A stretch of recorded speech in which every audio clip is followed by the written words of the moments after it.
Okay, today's topic is tics and ADHD medications. We don't talk a lot about medications in this group because this is about natural approaches to tics and Tourette's and related disorders. It is not about using and utilizing medications. But we are going to talk a little bit about medications today.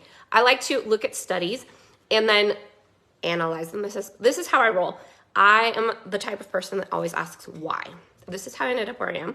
And only about 18% of the population asks why. Most people are just like, we're going to go along with it. But I ask why. I have to dissect everything and ask why. And so one of my favorite things to do is dissect studies. Yes, I'm a nerd. I sit on PubMed. I read studies, and then I'm like, what's wrong with this study? What is this study missing? This study is missing a lot of information. So when I am talking about studies on here, just know I've read it. I've dissected it. So today we are talking about tics and ADHD meds. So there's some really staggering statistics about the diagnosis of ADD and ADHD. 1 in 10 children is diagnosed with ADD or ADHD. But experts, like myself, say that that is much higher. The amount of kids with ADD, ADHD is much higher, and it really is underdiagnosed. And it's kind of the same thing with tics and Tourette's. Very grossly underdiagnosed. Actually, more people have it than are diagnosed with it. So what I find fascinating about all of these things our children are diagnosed with is that ADD, ADHD, just like tics, they are not the problem. They are a symptom. They are a sign that there is a problem. They are not the problem. And I tell parents all the time, tics, ADHD, sensory processing disorder, dysgraphia, dyscalculia, anxiety, all of these things, they are a symptom. Think of those as a sign, as a symptom. Your check engine light is on in your car, and you need to pull that bad boy over and take it to the mechanic to figure out what's going on under the hood. What you are experiencing is not the problem. It is a sign that there is a problem. So ADHD symptoms, this lack of focus, this hypervigilance, this hyperawareness, this squirrel kind of functioning is a sign of something that's going on deeper inside the body. So when we look at this study, they're saying stimulants such as amphetamines and methylphenidate are one of the most effective treatment modalities for attention deficit hyperactivity disorder, ADHD. And those medicines prescribed may cause various movement disorders. These stimulants, amphetamines, methylphenidate, they are this is what we're calling the most effective treatment for ADHD. How many treatment modalities have actually been studied for ADHD? Have they ever looked at, natural approaches to ADHD? No. And you know why? We know they are effective clinically. So when I talk about clinical experience, I talk about what I see with my clients. I talk about what my colleagues are seeing with their clients. And a lot of times, clinical experience trumps the studies. Why? Because those studies most of the time are funded by big food, big pharma. They are not funding natural approaches. Why? Because it doesn't make them any money. I mean, I'm just going to be honest with you. It's not making anybody any Benjamins, right? So they're telling us in this study that these drugs that are prescribed for ADD and ADHD may cause various movement disorders. So things like tics, Tourette's, they are even looking at Parkinson's. I'm going to talk about that in a minute. So how many of you, when you got these prescriptions, did your doctor tell you, hey, it's a possibility that you may end up with tics, Tourette's, Parkinson's, a movement disorder. You give this medication to your child. How many of you are told that in the process? Because I can tell you when we were prescribed 8 different medications, we were never told about any of the side effects, how they interacted with each other, what those side effects could be, how they change the biochemistry in your body. And none of us were told that.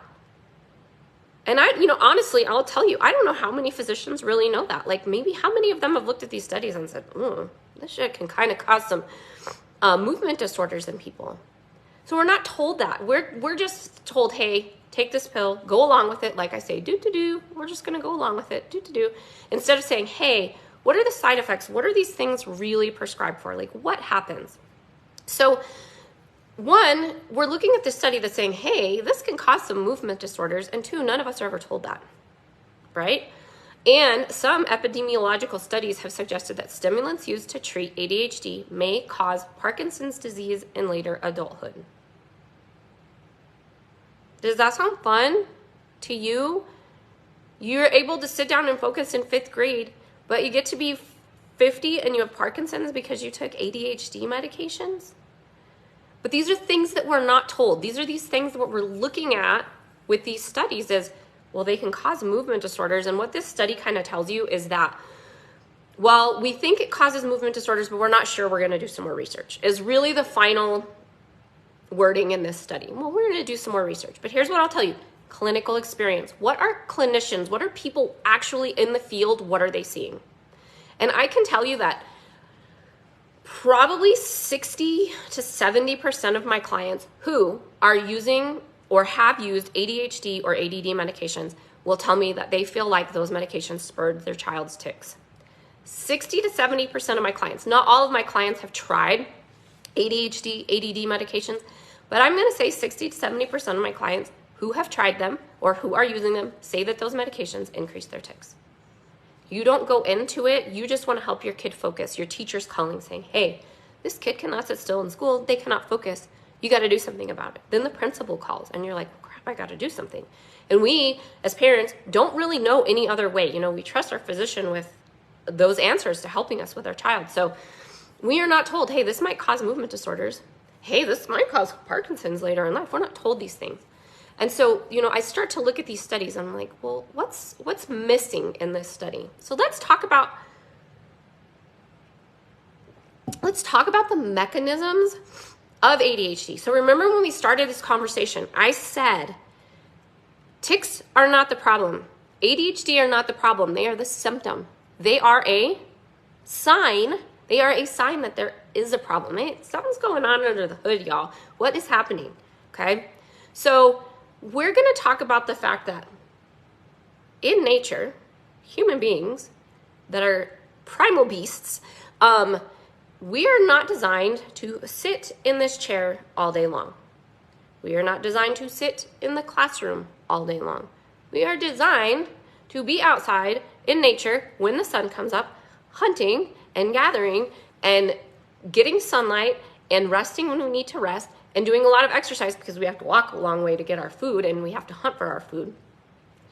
We're not designed to sit in our beautiful, comfortable homes and classrooms all day long, and really not look at like, what are humans really designed for? We're not designed to do this all day long. And so we have to look at these mechanisms of what happens with ADHD. Okay. Yes, we're talking ADHD today. Yes, my specialty is tics, but I see so many clients with ADHD. So let's just take, this is one of my favorite analogies, is that you're in the woods. You're supposed to be out in the woods, out hunting, gathering, doing these things.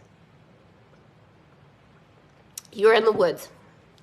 What kind of things are in the woods that could eat you? Bears, mountain lions, other really big animals that can eat you in the woods. But you're just sit with me here as we talk through this. So you're meant to be in the woods. You're out in nature. And when you're in the woods, if there are things that want to eat you and kill you and gobble you up, you need to be hypervigilant. Squirrel, you have to be aware because you have to know what's going on in your surroundings, right? Because if you're in the woods and you're roasting your marshmallows and a bear comes along, you have to be like, oh my God, there's a bear. You have to have that ability to run. You have to be hypervigilant. You have to be aware of your surroundings. So when you think about humans in nature, we've got to be aware of our surroundings, right?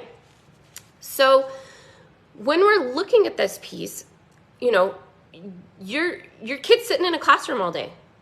And a child who has, ADHD, they're going to be freaking stellar in the woods because they're going to be like, bear, everybody, we have to run.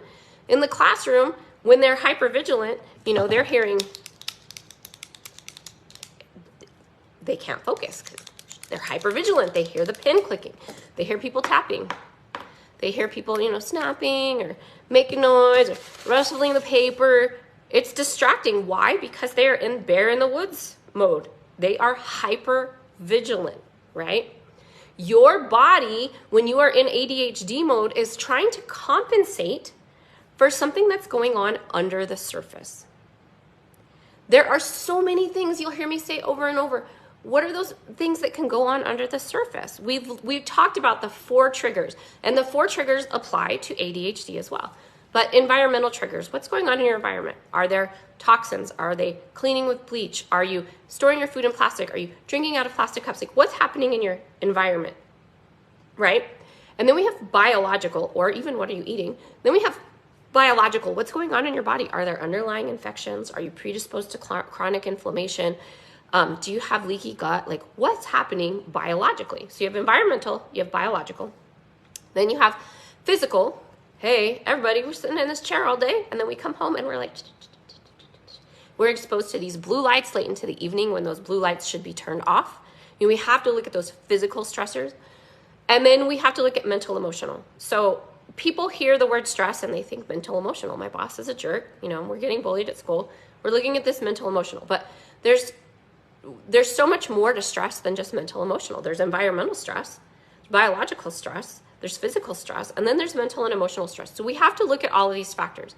So because of the way that our body processes dopamine, we're, bear in the woods, we're squeezing out all this dopamine trying to be hypervigilant, right? So a lot of the clients that I work with have deficiency, nutrient deficiency in many areas. Why? Because they have underlying infections. Their guts are inflamed. They have leaky gut. They're not absorbing nutrients. Genetically, they're predisposed to not being able to utilize certain vitamins very well. They don't detox very well based on their genes. They're predisposed to chronic aggressive inflammation. So when we have these people who come in and they're like, oh my God, I have this laundry list of symptoms, it's because they have all of these, what we call hidden stressors. There's all of these things going on. And so you see many of these children with the ADHD and the tics and the SPD, because their body is trying to compensate for something that's going on underneath. Their check engine light is on saying, hey, help me, something's going on in here, help me. Not, hey man, let's just put a pill for that and maybe cover it up with a Band-Aid. They're not looking at what's going on under the hood. So a lot of times in these cases, and I'll tell you, all the parents that come to me, every single one of you, will ask me about vitamins. And in our process, there's a very particular way that we're going to put those supplements in. And then we're not just going to throw everything in at the beginning. Kids' recommended dietary allowance doses of supplements are bullshit. Bullshit. Parents tell me, oh, they need a kid's dose. No, they're bullshit. Why? Because RDA is designed to keep you from getting sick, like scurvy and rickets sick, not meant to give you optimal health. So if you have a kid, or it's you personally, who is already in a hole, so you're way down here, you're way in this hole, you're down here, and you're like, help me, I can't get out of this hole. I'm gonna not just like throw in a little string and be like, hey, think of an RDA just like as a little string. Let me just pull this. I'm going to pull you out of this hole. No, you got to throw in some ropes. Kids grow faster. They double in height. They double in weight. They double in size. They need more nutrients. Period. They need more nutrients. Especially if you're already in a hole, you're going to have to put in even more to pull them out. But you have to get to what is causing that kind of nutrient issue in the first place. Are there underlying infections? Is there leaky gut? Is there inflammation? What's happening? One, in that absorption digestion piece. And then we're going to expand that to the genetic piece. So most people hear genetics and they think, oh yeah, it's my genes. No, it is a piece of the puzzle. When I'm working with clients, we look at pieces of the puzzle. They all fit together. They're all pieces of the puzzle. But you can't have and affect positive change with just one piece of the puzzle. You have to have all of the pieces, and you have to put them together in a certain piece, a certain way, right? So when we're looking at at kids and the fact that they're trying to compensate, we know that so many of the kids we're working with have these underlying stressors. Their bodies are trying to compensate. Their bodies are screaming for help. Hey, my check engine light is on. Something is wrong. And they need more nutrients. They need different things for their body to improve digestion, to improve whatever's happening in their gut. This is where, when I'm looking at this process, we are going to use my proprietary process. I've spent over a decade researching and learning and putting this all together. And so when we're looking at ADHD or ADHD meds, you're prescribed these medications, you're not told about the side effects, and then you're left wondering, well, why did this increase my child's tics? What's happening? And so we really want to educate people on, what are your risks and rewards? I tell parents all the time, I can give you this information, and then you have to go decide, risk reward. Is it worth it to do all of this? What is my risk? How risky is this? And what is my reward going to be? So, I really tell parents, you've got to do this research. What are the risks and rewards of doing all of these things? So I want everyone to understand that I have so many parents that come to me and say, hey, we took these meds and I really feel like it increased tics, or, it changed biochemistry. It happens. It happens. And this is where I want to encourage parents, do the research, read the studies, look at the information that's out there. I want to empower you to take back your health. Y'all can come listen to me and I'm going to tell you all these things, but you're going to do more help benefit for yourself and for your kids when you're doing some of this research too. Although you're going to hear me tell my clients, stop Googling. We will talk about this.